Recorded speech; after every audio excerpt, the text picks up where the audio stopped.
দিদি পুরো ডিম দিচ্ছে ওই দেখো করে ডিম কুটি একটা ডিম ওই দেখো ওই ডিম ছোটটা ডিম দিতে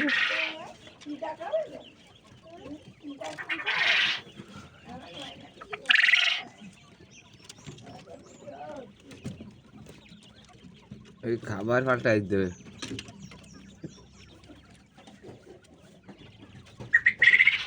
ডিম একটা ফাই দিল ডিমটা একটু ওন থাকবে বাইন গেলে ফেলে আর পার্সেন্ট দেওয়া হচ্ছে না